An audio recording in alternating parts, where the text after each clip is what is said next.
On peut peut-être faire le point avec Philippe Hugon sur le rôle de la femme au Mali en particulier, parce que je crois que c'était aussi une question assez importante pour le comité de jumelage. Et puis j'ai bien l'impression aussi que c'est quand même là un élément d'avenir très très porteur. Donc peut-être quelques réflexions, puis on reprendra les deux, trois questions qui restaient, si vous le voulez bien. Oui, disons, sur le rôle des femmes, c'est évident que les femmes jouent un rôle absolument central. Elles jouent un rôle central dans le champ de l'économie, puisqu'elles ont toute l'activité domestique. Elles ont la corvée de bois, clairement ce sont elles. Elles ont la corvée d'accès à l'eau. Les Dogons disent les femmes sont des aqueducs, ce qui est une bonne expression pour voir le rôle qu'elles jouent portant les seaux d'eau sur la tête. Elles ont le rôle de l'éducation des enfants, elles ont un rôle évidemment central. Elles sont également dans le champ du social et du politique, avec un militantisme souvent qui est très important.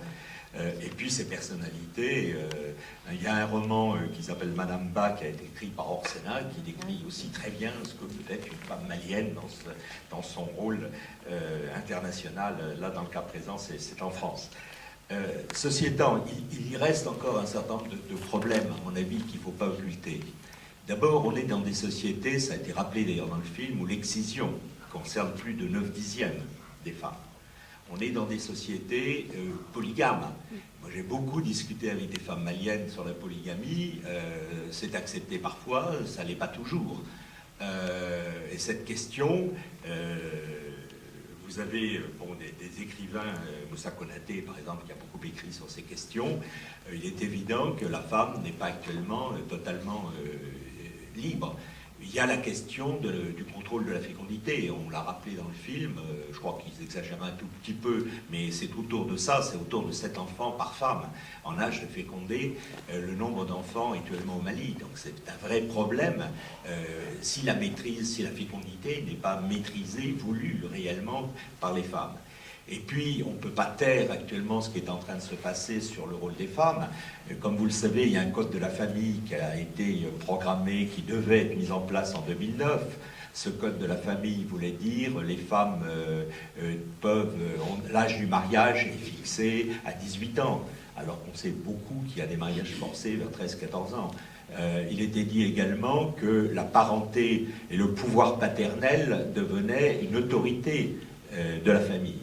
Or, lorsque ce code a été discuté, comme vous le savez, il y a eu des mouvements quand même très, très violents de la part des confréries islamiques contre ce code de la famille. Et il y a eu des régressions très importantes dans le nouveau texte par rapport à l'émancipation des femmes. Donc on est dans un combat où les femmes, effectivement, jouent un rôle important, elles se battent, mais tout n'est pas joué dans la société malienne comme dans les autres sociétés africaines. Le Mali n'est qu'illustre une partie du rôle des femmes dans les sociétés africaines. Et j'ajoute, pour encore une fois nuancer le tableau général, alors un phénomène qui ne touche pas le Mali, mais qui affecte profondément l'Afrique des Grands Lacs, notamment la République démocratique du Congo, dans sa partie orientale, c'est qu'il y a quand même une systématisation de la violence sexuelle, qui a d'ailleurs fait l'objet de colloques, de textes, de résolutions des Nations Unies, qui, à mon sens, est aussi le corollaire du refus d'une certaine frange du pouvoir masculin de laisser la femme prendre les rênes ou une partie des rênes de la conduite des affaires du village, de la région, etc. Donc, même si, encore une fois, là, on sort du cadre malien, et quand on dit tout à l'heure que c'est un long combat, je souhaitais quand même qu'on ne passe pas sous silence cette dimension qui est profondément préoccupante, compte tenu des traumatismes terribles, ineffaçables, qu'elle laisse pour une génération entière. Voilà, Philippe Hugon, pour peut-être un petit point sur la santé qui sera en complément de ce qui vient d'être dit. Et puis on terminera au moins la discussion sur un aspect France-Afrique. Mais s'il y a des questions, voilà, elles peuvent intervenir. On peut redemander au micro de se balader. Alors un petit point sur la santé. Il est certain qu'un pays comme le Mali reste encore avec des défis en termes de santé qui sont considérables. Alors, comme toujours, il faut voir si on se situe par rapport à ce qu'on souhaiterait ou par rapport à ce qui a été. Il y a quand même des progrès importants, des progrès dans le domaine de la santé, il y a des progrès qui sont liés à la vaccination, il y a des progrès qui sont liés à la lutte contre la poliomyélite, il y a eu des progrès vis-à-vis du VIH-Sida. Le Mali n'est pas particulièrement infesté, ce n'est pas un enjeu aussi stratégique et aussi grave qu'en Côte d'Ivoire et encore plus, bien entendu, dans les pays d'Afrique australe qui sont très largement touchés par le VIH-Sida. Il y a quand même, ça a été rappelé d'ailleurs dans le film, dans ce que je veux dire, c'est pas un taux de mortalité infantile de 5 ans qui est considérable, encore, à peu près un enfant sur 5. On a des dépenses de santé qui sont relativement faibles parce qu'on a un niveau quand même très, disons, faible en termes de niveau de vie, même si on estime que 6% du budget, du PIB malien est affecté à la santé, c'est encore des dépenses excessivement faibles. Donc il faut voir qu'il y a eu des progrès, hein, on n'est pas en situation de régression. Par la scolarisation, il y a eu également des progrès, parce que souvent la scolarisation permet aussi une meilleure alimentation, notamment des enfants. C'est un effet positif de la scolarisation, en dehors du fait que c'est un élément, comme on l'a dit aussi, de maîtrise plus grande de la fécondité pour les femmes, etc.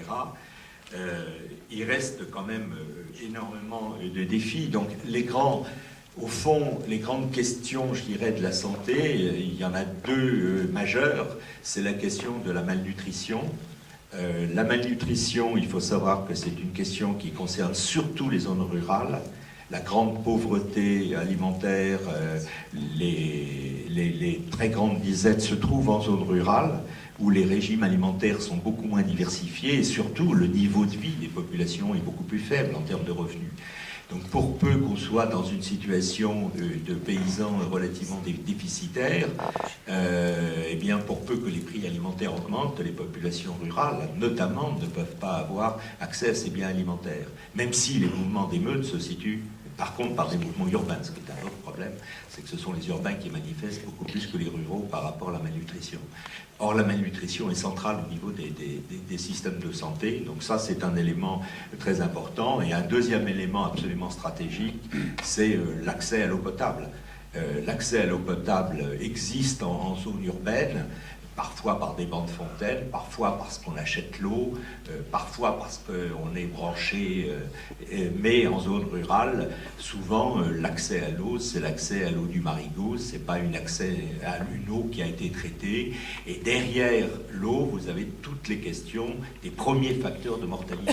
Il faut savoir qu'en Afrique, les premiers facteurs de mortalité, c'est l'eau insalubre. C'est tout ce qui s'y est lié, que ce soit les diarrhées des enfants, que ce soit le paludisme, que ce soit toutes les autres maladies qui sont les premiers facteurs de mortalité.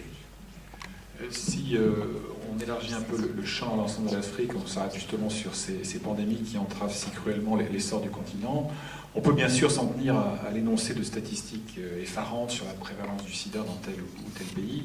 Alors oui, c'est vrai, l'Afrique paiera longtemps encore à ce fléau un tribut écrasant, mais non, la progression du mal n'est pas fatale, elle n'est pas irréversible.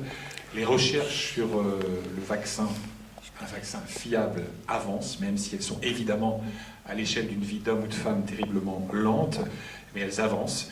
De même que la diffusion de traitements antirétroviraux gratuits ou quasiment gratuits, accessibles en tout cas, contribue à enrayer la progression du mal. Et puis les campagnes de prévention commencent à porter ça et là leurs fruits. Et le raisonnement vaut aussi bien sûr pour le paludisme, qui est un tueur certes plus discret, mais plus efficace encore que le VIH. Alors sur l'éducation, très brièvement, 3 remarques. On l'a d'ailleurs évoqué de manière tout à fait pertinente dans le film. Il y a encore, bien sûr, des obstacles que l'on qualifie par communauté de langage culturel dans pas mal de pays. Une fille à l'école à 6 ans, c'est admis, à 8, c'est toléré, à 12, ça devient problématique, voire miraculeux.